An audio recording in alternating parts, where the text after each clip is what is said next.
Hey folks, I'm Jesse for penaltyboxwoodshop, and this week I'm going to show you to make this drill charging station. Now it has adjustable shelving for sandpaper organization, as well as a French cleat system to make it easy to hang on the wall. So let's get started. For this project, I'm using 3/4 inch Baltic birch, which unlike big box store plywood, it comes in 5 foot by 5 foot sheets. So I rough cut the ply into manageable sizes with my circular saw and my miter saw, then I cut the pieces to final dimension on my table saw. I think this process allows for safer and more accurate cuts.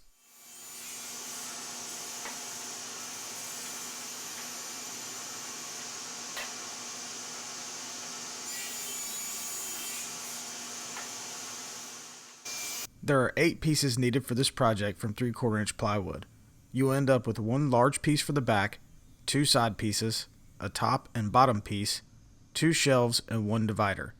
For the dimensions of these 8 pieces and a full cut list on this project, check out the description section below. After those are cut, set your table saw to cut a 45-degree angle. The large section for the back, which is 24 inches tall, will be cut in half so that there are 2 pieces approximately 12 inches tall and 26 inches wide. This will act as a backer and a French cleat to hang the station once it's complete. If you have a dado stack, go ahead and set it up in your table saw to cut dados the width of 1/4 inch plywood.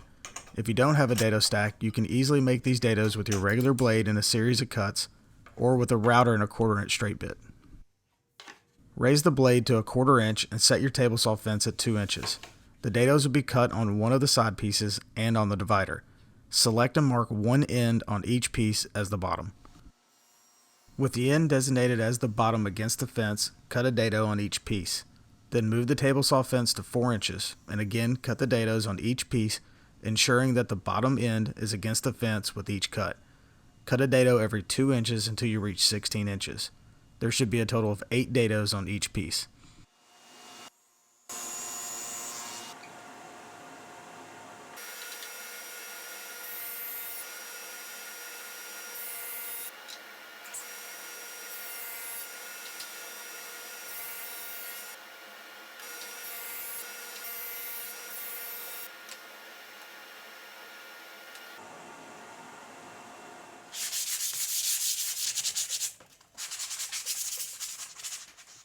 In order for the dados to align correctly after assembly, you will need to cut 3/4 inch off the bottom end of the divider piece.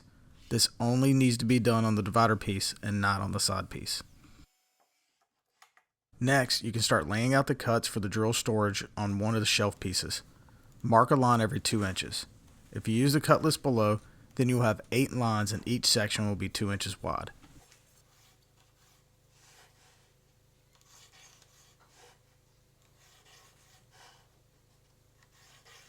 Then, mark a line 5 inches deep the full length of the piece, and designate every other section with an X. These are the sections that will need to be cut out.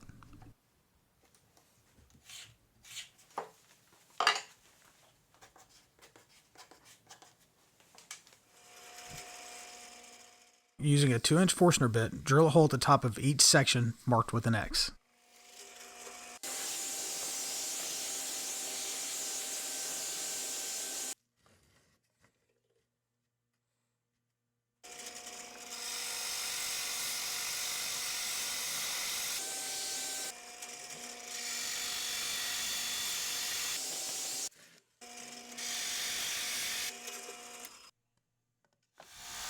Using a jigsaw, cut along the lines to the circles to remove the rest of the material.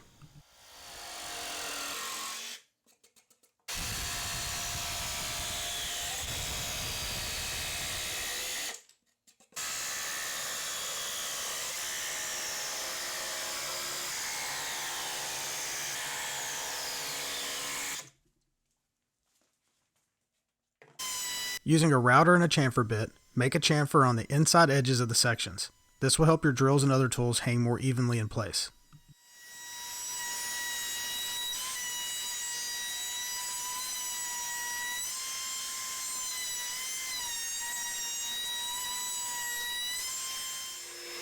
A spindle sander makes it easy to clean up the inside edges, but this can also be done with some sandpaper or sanding sponge.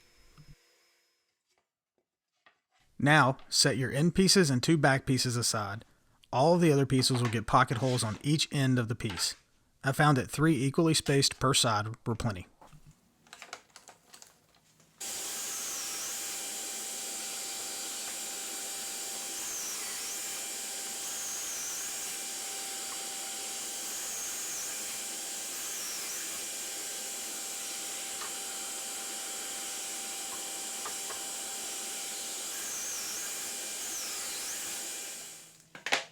Now it's finally time for assembly.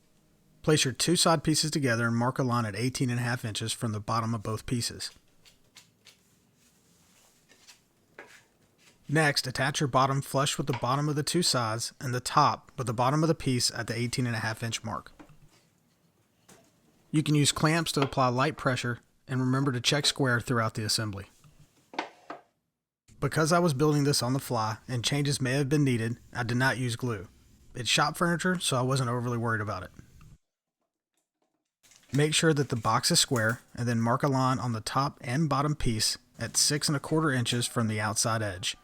This will be from the side with the dados. You can now install the divider with the inside edge at the 6 1/4 mark. Make sure to install it with the previously marked bottom end pointing towards the bottom of the box. Measure and mark lines at 7.5 inches and 11 inches from the bottom edge of the box. These lines will be marked on the right side of the box and on the divider. With the chamfers pointed towards the top, install the shelf with the cut slots. Line the bottom of this shelf at the 7.5 inch mark and attach with pocket hole screws.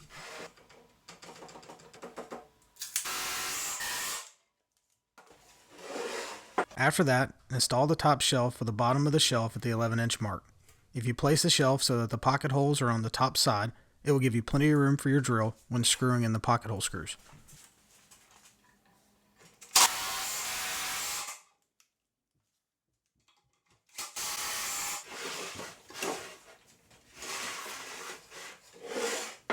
Lay the drill station on its face and install the top half of the back with a 45-degree angle in the correct position.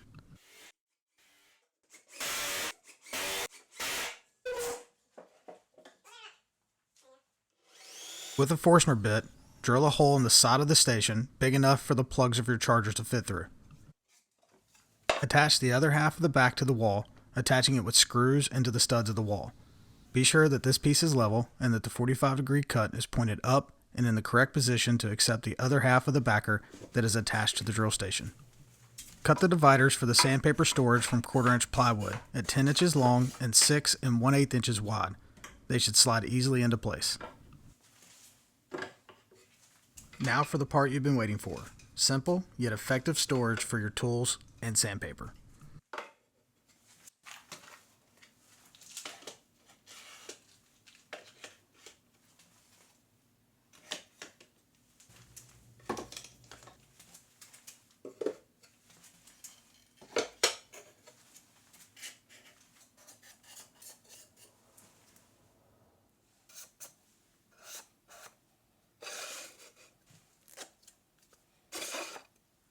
Alright folks, that does it for us today. I hope the video was helpful. If it was, do me a favor, give me a thumbs up and let me know in the comment section. If you have any questions, also put those in the comment section. I'll be sure to get to them. See the description section below for further details as well as a list of all the tools that I used during this build and direct links. And if you like what you're seeing, all you have to do is hit that button right there and you can subscribe to my channel. And I got another video right there for you if you want to see it. We'll see you next week.